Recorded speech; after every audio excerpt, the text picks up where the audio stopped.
মা, আমাকে ডেকেছো? হ্যাঁ, কোথায় গিয়েছিলি তুই? তোকে দিয়ে একটা কাজও করাতে পারি না, এদিকে ওদিকে শুধু ঘুরে বেড়াস। আমি সৎমা বলে তো সবসময় আমাকে এড়িয়ে চলিস। তা হবে কেন মা? আমি তোমাকে সৎমা ভাবি না, আমি তোমাকে নিজের মাই ভাবি। হয়েছে হয়েছে, তুই যে আমাকে কত তোর নিজের মা ভাবিস তা আমি ভালো করেই জানি। নিজের ভাবলে এতক্ষণ ঘুরে বেড়াতে পারতি না।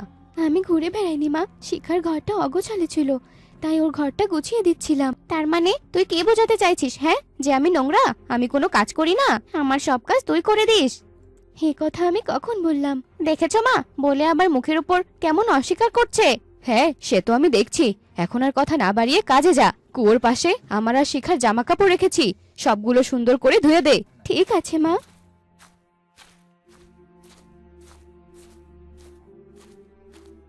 আমি এত কাজ করি, কিন্তু তাতে আমার কোনো কষ্ট নেই। কিন্তু মা আর বোনের এমন ব্যবহার আমি সহ্য করতে পারছি না। আমার অনেক কষ্ট হয়, তারা কেন আমাকে তাদের আপন ভাবতে পারে না। আরে মেয়েটা কত কাজ করে, ওর সৎমা ওকে দিয়ে কত কাজ করায়, আমার কি ওকে সাহায্য করা উচিত? কিরে মা, তুই একা একা এতগুলো কাপড় নিয়ে বসে আছিস কেন? মনে তো হচ্ছে একটা কাপড়ও তোর না, সব তো তোর মা আর শিখার। তাতে কি হয়েছে বাবা, মায়ের তো অনেক কাজ, এটুকু কাজ না হয় আমি করি? আমি জানি তুই কতটুকু কাজ করিস। তোর সুখের জন্য আরেকটা বিয়ে করে সৎমা তোর ঘাড়ে চাপিয়ে দিয়েছি। তোর এই কষ্ট আমি খুব তাড়াতাড়ি দূর করে দেব। না, মেয়েটার বাবা খুব ভালো মানুষ, সে মেয়েটাকে দেখে রাখবে। আমার আর কিছু করতে হবে না, আমি এখন গাছে শুয়ে পড়ি। ভালো করে খা মা, শরীরটা কেমন রোগা হয়ে যাচ্ছে। একটু বেশি করে খেতে পারিস না? খাচ্ছি তো মা, আর কত খাবো? খেতে খেতে তো মোটা হয়ে যাচ্ছি। কোথায় ঠিকমতো খাচ্ছিস? এখন ঠিকমতো না খেলে যে চেহারা নষ্ট হয়ে যাবে। শিখার সুখে যাওয়া নিয়ে ভাবছো, আর ওদিকে হাবিবাকে দিয়ে ঘরের সব কাজ করাচ্ছ। তার দিকে তুমি কি একবারও তাকাতে পারো না? তুমি ওর নিজের মা না, তাই বলো কি তুমি ওর দিকে একবারও তাকাবে না? তুমি কি বলতে চাইছো? আমি তোমার মেয়ের কোনো খেয়াল রাখি না, ওকে খেতে দেই না? খেয়াল যদি রাখতে তাহলে আমার মেয়েটার ওই হাল হতো না। নিজের পেটের মেয়েকে দিয়ে একটু কাজও তো করাও না তুমি, তাহলে ওকে দিয়ে এত কাজ করাও কি হবে? তোমার বিবেকে কি একটুকু বাঁধে না? যখন বাড়ি আসি তখনই দেখি মেয়েটা আমার কিছু না কিছু করছে। তোমার ওই মেয়ের জন্য কি তুমি আমার সাথে এখন ঝগড়া করবে? কুটনি মেয়ে একটা, ওকে দিয়ে কি একটু কাজ করাই, তা আবার বাবার কাছে নালিশ করে। তুমি আমার মেয়েকে নিয়ে আর একটাও বাজে কথা বলবে না। যদি বলো তোমাকে আমি তোমার বাবার বাসায় পাঠিয়ে দিব। ওর জন্য তুমি আমাকে এত বড় কথা বললে? বেশ, তোমার মেয়েকে নিয়ে আমি আর একটা কথাও বলবো না। হ্যাঁ, তাই বলো না। আর বেশি দিন আমার এই মেয়েকে তোমাকে সহ্য করতে হবে না, সেই ব্যবস্থা আমি করছি। হ্যাঁ, ওই একটাই তো তোমার মেয়ে, তার জন্যই সব করো। আমার মেয়ে তো তোমার কিছুই না, তার জন্য তোমাকে কিছু করতে হবে না। আমার মেয়ের জন্য আমিই করব।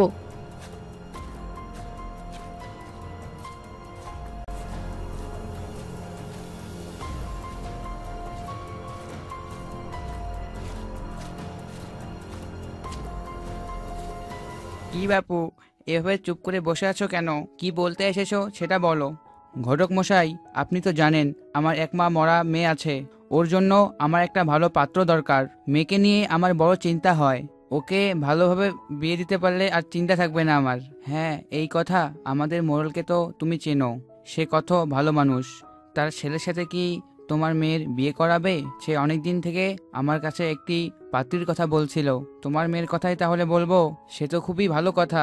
বেশ, তাহলে আপনি সেই ব্যবস্থাই করুন। ঠিক আছে, সে নিয়ে তুমি চিন্তা করো না, আমি আজই গিয়ে কথা বলবো।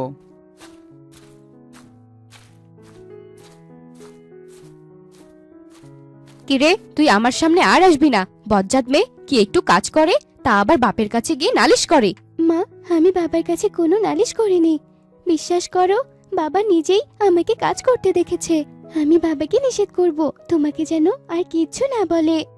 তুমি আর রাগ করে থেকো না মা। শোন, আমার মাকে নিয়ে তোর একদম ভাবতে হবে না। আমার মার জন্য আমি আছি, তুই এখান থেকে যা।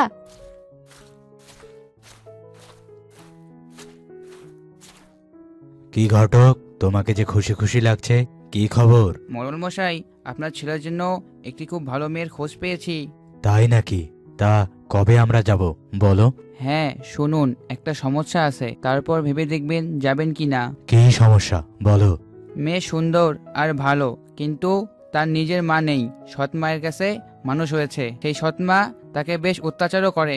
এই কারণে মেয়ের বাবা তাকে তাড়াতাড়ি বিয়ে দিতে চায়। এটা কোনো সমস্যা হলো নাকি? এটা তো কোনো সমস্যা নয়। আমারও তো কোনো মেয়ে নেই, আমি ওকে নিজের মেয়ের মতো করে ভালোবাসবো। আমরা আর দেরি করতে চাই না, কালই আমরা মেয়ের বাড়িতে যাব। আপনি খবর পাঠান। শুনে খুবই খুশি হলাম আমি। আমি আজই মেয়ের বাবার কাছে খবর পাঠাচ্ছি। শোনো, কাল হাবিবাকে দেখতে আসবে, সব আয়োজন করো। ঠিক আছে, করব।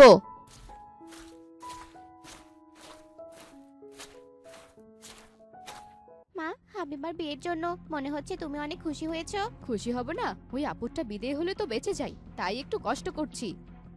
ও চলে গেলে সবকিছু আমাদের হয়ে যাবে। এবার বুঝতে পেরেছি মা। আসুন মোড়ল মশাই, বসুন বসুন। আমি গরিব মানুষ, আপনাকে আপ্যায়ন করার মতো সামর্থ্য আমার নেই, তাই যতটুকু পেরেছি ততটুকুই করার চেষ্টা করেছি। ওসব নিয়ে তুমি একদম ভেবো না। তুমি তোমার মেয়েকে ডাকো, আমরা তোমার মেয়েকে দেখব। হাবিবা, এদিকে আয় মা। এখানে বসো মা। মেয়ে তো আমার এক দেখাতেই পছন্দ হয়েছে, কি মিষ্টি দেখতে। আমারও পছন্দ হয়েছে। কি রে বাবা, তোর পছন্দ হয়েছে? হ্যাঁ মা, আমারও পছন্দ হয়েছে। তোমরা চাইলে দিন তারিখ ঠিক করতে পারো। তাহলে তো হয়েই গেল।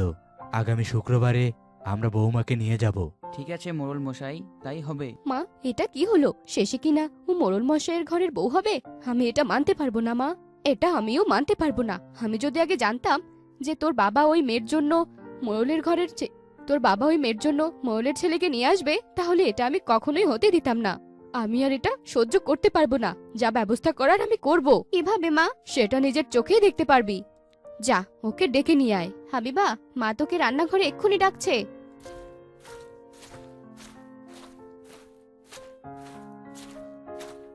মা, তুমি আমাকে ডাকছো? হ্যাঁ, একটু বসে রান্নাটা করে দিবি? আমার অনেক গরম লাগছে। শিখা তো পারে না, তাই তোকে ডেকে পাঠিয়েছি। একটু রান্না করে দিবি মা? এভাবে বলছো কেন মা? তুমি ওঠো, আমি রান্না করে দিচ্ছি। হাবিবা রান্না করতে বসলেই তার মা আগুনের ওপর তার মুখ ঠেসে ধরে। জ্বলে গেল, বাঁচাও বাঁচাও আমাকে, ছেড়ে দাও আমাকে, জ্বলে গেল, জ্বলে গেল। খুব তো রূপের অহংকার তোর, এবার দেখ কেমন লাগে। বজ্জাত মেয়ে, এতদিন অনেক জ্বালিয়েছিস আমাকে, এখন দেখ কেমন লাগে। আমাকে ছেড়ে দাও মা, আমি যে আর সহ্য করতে পারছি না। যা, ছেড়ে দিলাম তোকে, কিন্তু এই কথা যেন কেউ জানতে না পারে, তাহলে তোকে আমি মেরেই ফেলবো। কেউ জানতে পারবে না মা। কি তোর এসব কিভাবে হলো, বল আমাকে। আমি রান্নাঘরে গিয়েছিলাম রান্না হয়েছে কিনা দেখতে, আর তখন হঠাৎ করে আগুনের উপর পড়ে যাই। তারপর আমার মুখ এমন হয়ে যায়। আমার মনে হয় এই বিষয়টা মোড়ল মশাইকে জানানো দরকার, কারণ ওর মুখ তো কখনো ভালো হবে না। এদিকে বিয়ের দিনও এগিয়ে এসেছে, বিয়ের দিন যদি তারা এমন মুখ দেখতে পায় তখন কি হবে? হ্যাঁ বাবা, মা কিন্তু ঠিকই বলেছে, তখন তোমার মান সম্মান কিছু থাকবে না। মোড়লের বাড়ির সবাই খবর পেয়ে তারা আবারও হাবিবাকে দেখতে আসে। এমন একটা পরিস্থিতির জন্য আমি লজ্জিত, আপনারা আমাকে ক্ষমা করবেন। ওর এই অবস্থা হয়েছে, আপনাদের না জানিয়ে যদি বিয়ে দিয়ে দিতাম তাহলে আপনারা তো অনেক রাগ হয়ে যেতেন, তাই আপনাদেরকে আসতে বলেছি। সে ভালো করেছেন। আহারে, মেয়েটার কি অবস্থা হয়েছে। এই তো মনে হচ্ছে কাজ হচ্ছে। নিশ্চয়ই একে আর ওদের ঘরের বউ করবে না। যখনই বিয়ের কথা মানা করে দেবে তখনই আমার মেয়ে শিখার সাথে বিয়ের কথা বলবো। তোমার সাবধানে থাকা উচিত ছিল, কিন্তু যা হবার তা তো হয়েই গেছে। বিয়েটা হয়ে যাক, তারপরে তোমাকে শহরে নিয়ে গিয়ে চিকিৎসা করাবো। তার মানে তুমি এই মেয়েটাকেও বিয়ে করবে? পুড়ে গিয়েছে তো কি হয়েছে, ওর মনটা তো পুড়ে যায়নি। বাহিরের সৌন্দর্য সবকিছু না, আমরা এখন আসি।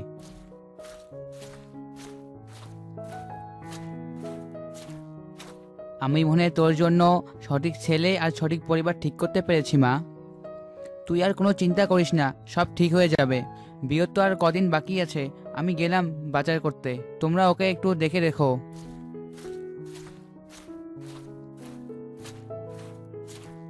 কি চেয়েছিলাম আর কি হলো?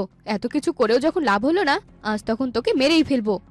এইসব আর আমার সহ্য হচ্ছে না।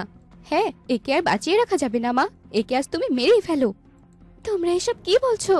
না না না মা, না, আমাকে মেরো না, ছেড়ে দাও আমাকে, আমার অনেক কষ্ট হচ্ছে।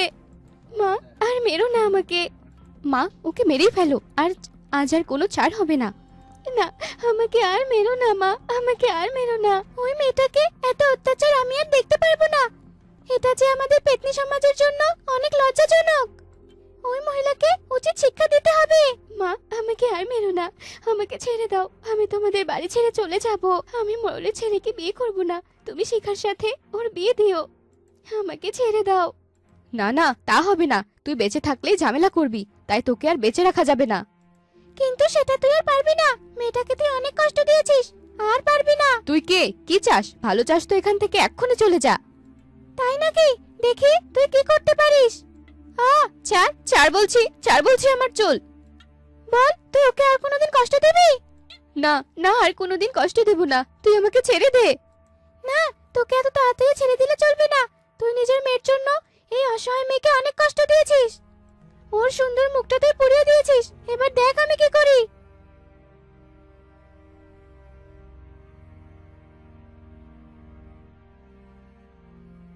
এ কি, আমার মেয়ের এ কি চেহারা হলো?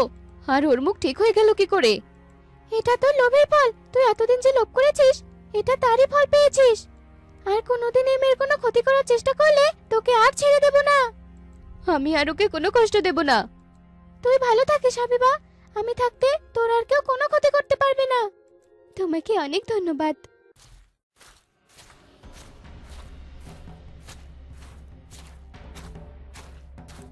এসব আমি কি দেখছি? এমনটা হলো কিভাবে? আমাকে তুমি ক্ষমা করে দাও। এ সবই হয়েছে আমার পাপের জন্য। নিজের মেয়ের ভালো করতে গিয়ে আমি তারই ক্ষতি করেছি। কি বলছো তুমি? হাবিবাকে আমি আগুনে ফেলে দিয়েছিলাম যেন ওর বিয়ে না হয় মোড়লের ছেলের সাথে। কিন্তু তবুও ওকে বিয়ে করতে চাওয়ায় আমি ওকে মেরে ফেলতে চেয়েছি। কিন্তু তখনই এক পেতনি এসে আমাকে আমার সাজা দিয়ে গেছে। ছি ছি ছি, তুমি এমনটা করেছো? তুমি খারাপ জানতাম, কিন্তু এতটা খারাপ জানতাম না। বাবা, তুমি মাকে আর কিছু বলো না। সে নিজের ভুল বুঝতে পেরেছে। বেশ, আমি আর কিছু বলবো না। অবশেষে রায়হানের সাথে হাবিবার বিয়ে হয়ে যায়।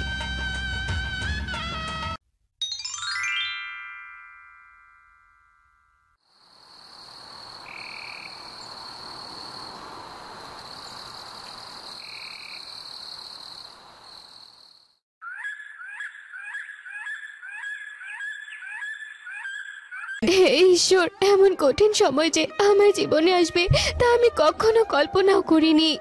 আমার কোলে নবজাতক শিশু আর সামনে স্বামীর মৃতদেহ। হে ঈশ্বর, এবার আমি কি করব? এসব কথা বলে শ্বেতা কাঁদতে থাকে। সে তার স্বামী একটি বেসরকারি ফ্যাক্টরিতে কাজ করত, কিন্তু হঠাৎই রমেশ যে ফ্যাক্টরিতে কাজ করত সেখানে হঠাৎ বিস্ফোরণ হয়। আর বিস্ফোরণের কারণে রমেশ মারা যায়। আর এদিকে তখন সে তার কোলে নবজাতক শিশু। সে তার এমন কঠিন মুহূর্তে তার পাশে কেউ ছিল না।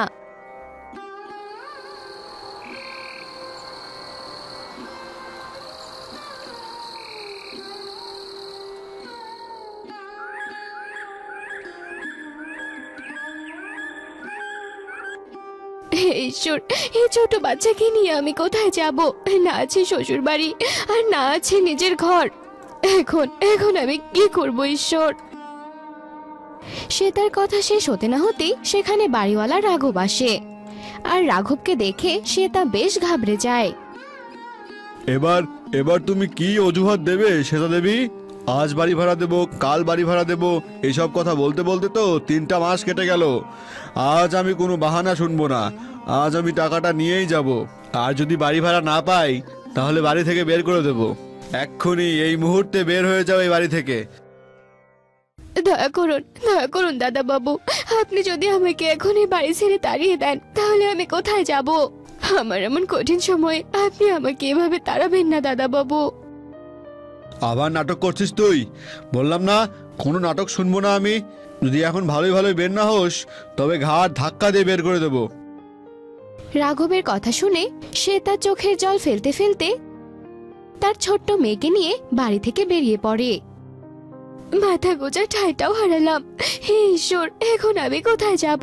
এই রাস্তায় যে আমার একমাত্র ঠিকানা। এই দুনিয়াটা যে আমার কাছে নরক হয়ে উঠেছে। সে তার কথা শেষ হতে না হতেই ঝড় নেমে আসে। তার সন্তানকে নিয়ে গাছের নিচে আশ্রয় নেয়। উফ, খুব বৃষ্টির জল ছুটছে। এভাবে জল ছুটতে থাকলে যে আমার মেয়েটা অসুস্থ হয়ে পড়ে যাবে। না, আমাকে অন্য কোথাও আশ্রয় নিতে হবে। এই বলে শ্বেতা আশেপাশে খুঁজতে থাকে। আর হঠাৎই শ্বেতা একটি ছোট্ট দোকান দেখতে পায়। আর শ্বেতা তার মেয়েকে কোলে নিয়ে সেই দোকানে যায় আর ছাউনির নিচে আশ্রয় নেয়। দিদি, কিছু লাগবে নাকি? কিছু দেবো? না দাদা, আমার এই ছোট্ট মেয়েটাকে নিয়ে যাওয়ার মতো কোনো জায়গা নেই, তাই এখানে এসে আশ্রয় নিয়েছি। কি কাণ্ড! আমি কি এখানে আশ্রয়স্থল খুলেছি নাকি? কিছু যখন কিনবেনই না, তখন এখান থেকে বিদায় হন তো বাবু। এসব কথা বলে বিপুল শ্বেতাকে তাড়িয়ে দেয়। আর শ্বেতা আবারও তার সন্তানকে নিয়ে গাছের নিচে আশ্রয় নেয় আর শাড়ির আঁচল দিয়ে তার মেয়ের শরীর ঢেকে রাখে। আর বেশ কিছুক্ষণ পর একটি অপরিচিত লোক ছাতা মাথায় করে শ্বেতার কাছে আসে। এ কি, আপনি এইভাবে বৃষ্টিতে ভিজছেন কেন? এভাবে বৃষ্টিতে ভিজলে যে অসুস্থ হয়ে যাবেন। আসুন, তাড়াতাড়ি আসুন, আমার ছাতার নিচে আসুন।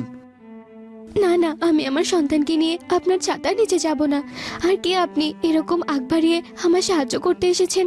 কেউ তো এতক্ষণ আমায় আশ্রয় দেয়নি, তবে আপনি কেন এত মহৎ হচ্ছেন? বিপদগ্রস্ত মানুষকে সাহায্য করা সব মানুষের নৈতিক দায়িত্ব।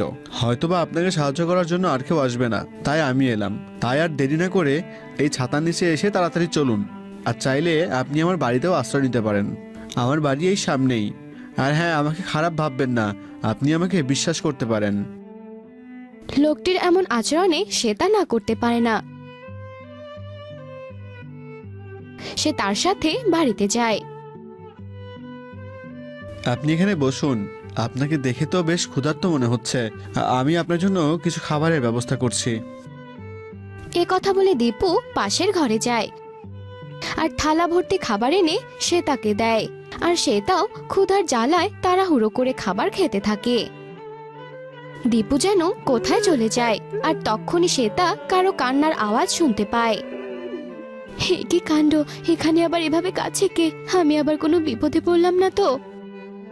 এসব কথা বলে শ্বেতা কান্নার শব্দ অনুসরণ করতে থাকে। আর কান্নার শব্দ অনুসরণ করতে করতে একটি ঘরের মধ্যে যায় আর সেখানে গিয়ে দেখে একটি মেয়ে কান্না করছে। হে কি, এই মহিলাটি এখানে এভাবে কান্না করছে কেন? ওই লোকটি আবার এখানে একে বন্দি করে রাখেনি তো? এসব কথা বলতে না বলতে দীপু সেখানে চলে আসে আর বলে, আপনি আমাকে খারাপ মানুষ ভাবছেন, কিন্তু আমি সেটা নই। এ হলো আমার স্ত্রী। আমার ছোট্ট মেয়ে দিশা আগুনে পুড়ে মারা যাবার পর ওনার এই অবস্থা হয়েছে। বলছেন কি? কি করে মারা গেছে আপনাদের মেয়ে? সে অনেক বড় ঘটনা। সেদিন আমার মেয়ের জন্মদিন ছিল। আমরা পুরো বাড়ি সাজাতে ব্যস্ত ছিলাম। আর এদিকে আমাদের মেয়েটা হামাগুড়ি দিয়ে দিয়ে চুলার কাছে যায়। আর সেই চুলার আগুনে পুড়ে আমার মেয়েটা মারা যায়। তারপর থেকেই আমার স্ত্রীর এই অবস্থা। অনেক চিকিৎসা করিয়েছি, কিন্তু কোনো লাভ হয়নি। ডাক্তাররা বলেছে যে শুধুমাত্র একটা ছোট বাচ্চা পেলেই আমার স্ত্রী সুস্থ হবেন।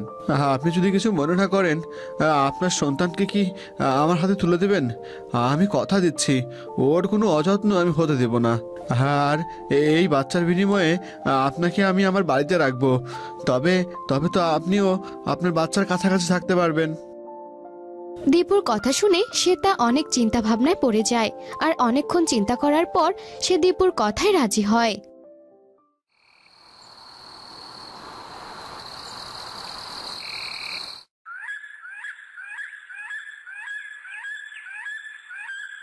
আর সে তার সন্তানকে পেয়ে দীপুর স্ত্রী বিশাখা কিছুদিনের মধ্যে সুস্থ হয়ে যায়। বিশাখা, তুমি তো এখন সুস্থ। আর এটা একমাত্র সম্ভব হয়েছে ওই শ্বেতা দেবীর সন্তানের জন্য। আমি চাই শ্বেতা দেবীর কাছে তার সন্তানকে ফিরিয়ে দিতে। তুমি তো চাইলেও এই সন্তানকে পরিপূর্ণ মায়ের আদর দিতে পারবে না। আর একটা বাচ্চার জন্য যে মায়ের আদর খুবই গুরুত্বপূর্ণ। এটা তুমি ঠিকই বলেছ। ঈশ্বর চাইলে আমরা হয়তো আরো একটি সন্তান জন্ম দিতে পারবো, কিন্তু এই মেয়েকে তার পরিপূর্ণ মায়ের আদর দিতে পারবো না। তবে হ্যাঁ, শ্বেতা দেবী আর তার মেয়েকে চিরকাল আমাদের কাছে রেখে দিব। শ্বেতা দেবী আর তার সন্তানের জন্যই যে আমি আজ সুস্থ হয়ে উঠেছি। বিশাখা আর দীপুর এসব কথা শ্বেতা আড়াল থেকে শুনতে পায় আর চোখের জল ফেলতে ফেলতে তাদের সামনে যায়। আমি আপনাদের সব কথা শুনেছি। আপনারা সত্যি অনেক উদার মনের। সবকিছু হারিয়ে যে আমি এত সুন্দর একটা পরিবার পাবো তা আমি কখনো ভাবিনি। এসব কথা বলে শ্বেতা হাত জোর করে চোখের জল ফেলতে থাকে। আর এরপর থেকে শ্বেতা তার সন্তানকে নিয়ে দীপু আর বিশাখার সাথে ভালোভাবেই দিন কাটাতে থাকে। তো বন্ধুরা, আমাদের আজকের এই গল্পটি তোমাদের কাছে কেমন লেগেছে তা কমেন্টে জানাতে ভুলো না কিন্তু।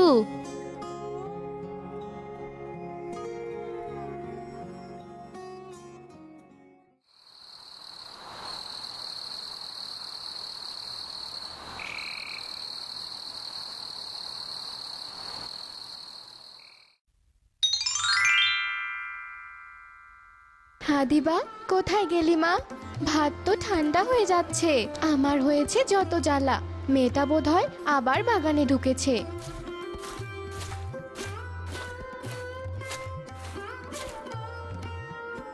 এই যে মা, আমি চলে এসেছি।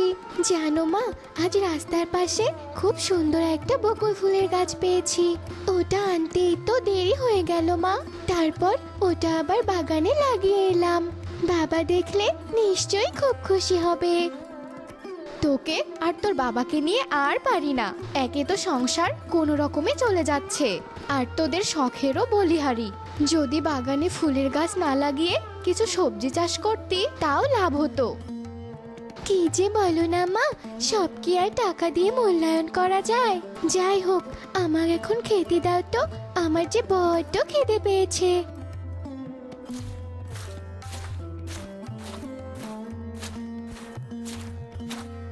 কই গো গিন্নি, কোথায় গেলে? বাজারের ব্যাগটা ধরো, আমার শরীরটা খুব একটা ভালো ঠেকছে না। এ কি, তোমাকে এমন দেখাচ্ছে কেন? কিছুই তো বুঝতে পারছি না, সকাল থেকে শরীরটা কেমন ম্যাচ ম্যাচ করছে। যাই হোক, ব্যাগটা ধরো, এখানে কিছু বাজার আছে।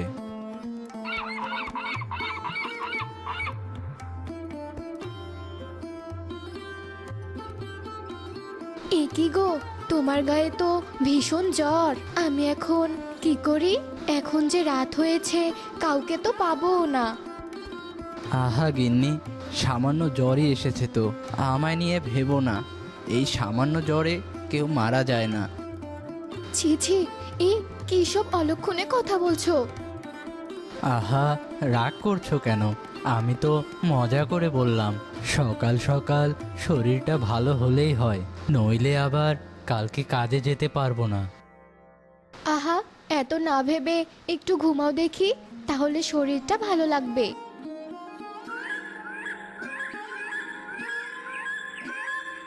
মা, বাবার জ্বর তো একটুও কমেনি। হ্যাঁ রে মা, তাই তো দেখছি। কি যে করি। মা, তুমি এত ভেবো না তো, আমি এক্ষুনি ডাক্তার চাচাকে ডেকে আনছি। ডাক্তার চাচা ওষুধ দিলে বাবা নিশ্চয়ই ঠিক হয়ে যাবে। ডাক্তার ডাকতে হবে না, জ্বর এমনিতেই কমে যাবে। শুধু শুধু টাকা খরচ। ওসব নিয়ে তোমায় ভাবতে হবে না, তুমি বিশ্রাম করো।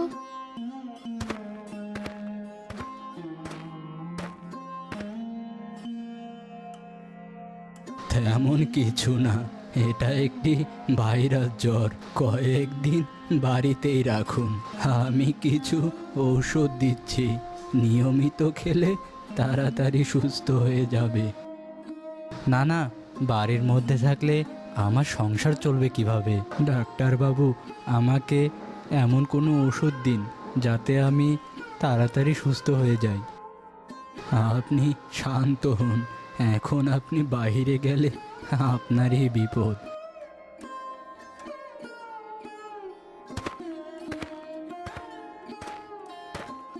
হায় কপাল, মরার জ্বর আমাকেই ধরতে হলো। এবার আমি কাজ না করলে টাকা আসবে কোথা থেকে? আমার সংসার যে একদম শেষ হয়ে যাবে। কেঁদো না বাবা, তোমার কিচ্ছু হবে না, আমরা তো আছি।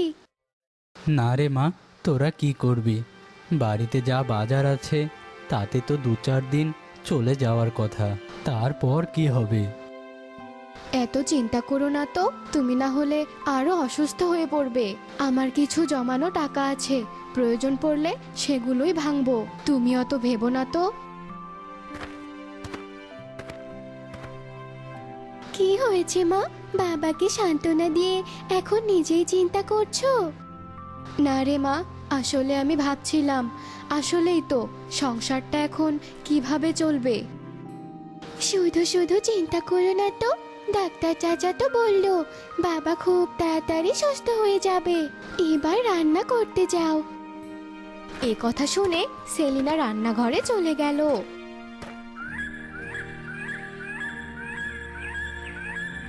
কিছুদিন চলে গেলেও কাশেম কিছুতেই সুস্থ হচ্ছে না। হায় বিধাতা, এ আমায় কোন রোগ দিলে? এবার আমার সংসারটা কি করে চলবে? কেঁদো না বাবা, উপরওয়ালা নিশ্চয়ই আমাদের সহায় হবেন। আর কবে হবে মা? আজকাল তো বিছানা ছেড়ে উঠতেই পারি না।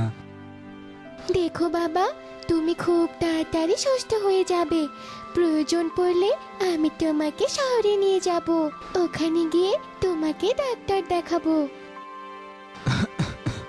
সংসার কি করে টিকবে তার কোনো খবর নেই, আর তুই বলছিস আমাকে শহরে নিয়ে যাবি?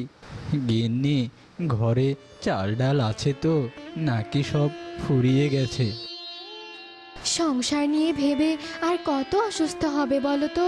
দরকার পড়লে আমি পরের বাড়িতে কাজ করব, তবুও তুমি এত ভেবো না। হায় কপাল, শেষে কিনা আমার বউকে অন্যের বাড়িতে কাজ করতে হবে। এটাই বুঝি আমার কপালে ছিল। তুই খেয়েছিস মা, নাকি ঘরে ভাতও নেই? ওগো, মেয়েটাকে কিছু খেতে দাওনি? মুখটা অমন শুকনো দেখাচ্ছে কেন? না মানে, ও বুঝেছি, সব ভাত মনে হয় আমাকেই দিয়েছো। আমিও কেমন কারো কথা না ভেবে সব ভাত একাই খেয়ে নিলাম। এ কি ছিল আমার কপালে? তুমি শুধু শুধু ভুল বুঝছো, আমার ভাতও আছে। মা, আমাকে খেতে দাও দেখি, তারপর যদি বাবার বিশ্বাস হয়। আয় মা, আমি তোকে বারান্দায় খেতে দিচ্ছি। হ্যাঁ মা, তুমি যাও, আমি এক্ষুনি আসছি। মেয়ের এমন কথা শুনে সেলিনা রান্নাঘরে চলে গেল। কই রে মা, তাড়াতাড়ি বারান্দায় আয়, আমি তোর খাবার বেড়েছি। ওই দেখো বাবা, মা আমাকে ডাকছে, আর তুমি শুধু শুধু ভাবলে যে ঘরে খাবার নেই। কি জানি রে মা, সব সময় শুধু মনে হয় তোরা আমার থেকে কি যেন লুকাচ্ছিস। এগুলো সব তোমার ভুল ধারণা বাবা, তুমি বিশ্রাম করো, আমি খেয়ে আসি। এ কি মা, শুধু আমার ভাত এনেছো যে, তোমার ভাত কোথায়? আমি তো সকালে মুড়ি খেয়েছিলাম রে মা, পেটটা এখনো ভরা ভরা লাগছে, তুই খেয়ে নে। ও বুঝেছি, আর ভাত নেই তাই তো? কি করে থাকবে বলতো? তোর বাবা তো ওই কৃষিকাজই করতো, তাতে অল্পই বাজার করতো, যা ঘরে ছিল তাও এখন শেষের পথে। ভেবো না মা, ঠিক একটা না একটা ব্যবস্থা হয়ে যাবে। কি জানি রে মা, তুইও তো আজকাল বাগানে যাস না, আমিও তো বুঝি। এই বয়সে তুইও সংসার নিয়ে কম চিন্তা করিস না। এখন আর আমার ওইসব কিচ্ছু ভালো লাগে না। এখন মনে হয় তুমি সত্যিই বলেছিলে, বাগানে যদি সবজির গাছ লাগাতাম তাহলে এই বিপদের দিনে সেগুলো বাজারে বিক্রি করতে পারতাম। থাক, কষ্ট পাস না। আমি আজই ফুলের বাগানের সব ফুল গাছ তুলে ফেলবো। আমার মাটির ব্যাংকে কিছু টাকা আছে, ভাবছি সেগুলো বের করে কিছু সবজির গাছ কিনবো। এ তুই কি বলছিস মা? ওটা তো তোর অনেক শখের বাগান। পেট না চললে শখ দিয়ে কি করব?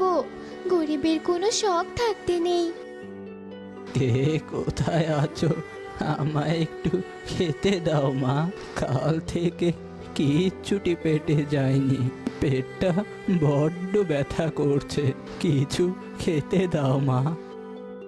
ক্ষুধার যন্ত্রণায় লোকটা কেমন কাতরাচ্ছে। মা, আমার তো তেমন ক্ষুধা লাগেনি, আমি বরং আমার খাবারটা ওনাকে দিয়ে দেই। এসব তুই কি বলছিস? নিজেদের ঘরেই তো কোনো চাল নেই, আর তুই রান্না করা ভাত অন্যকে দিবি?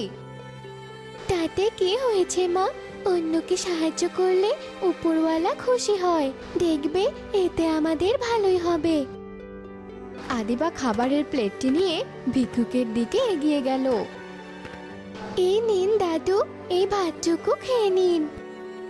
কে তুমি মা?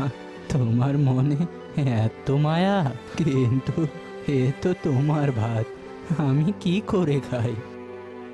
কিচ্ছু হবে না দাদু, আমি তো সকালে খেয়েছি, আমার অত খিদে পাইনি, ভাতটুকু আপনি খান।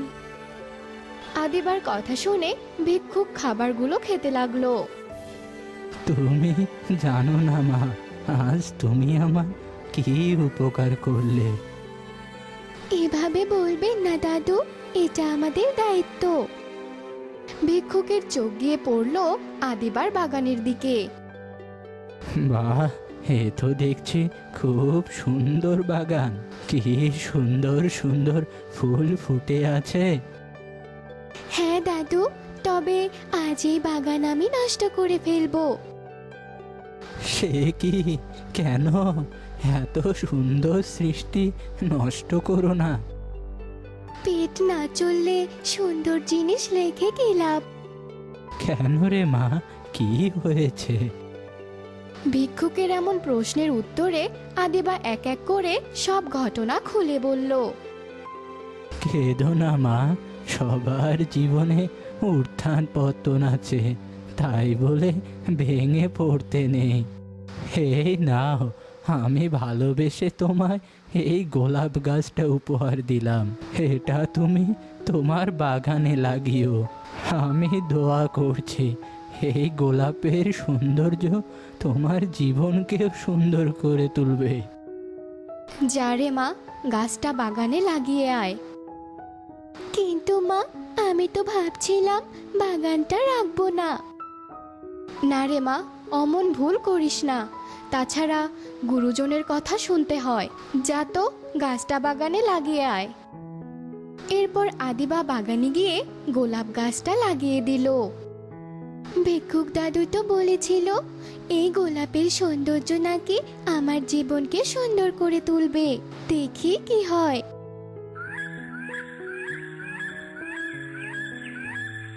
আজ বাগানে পানি দিবি না?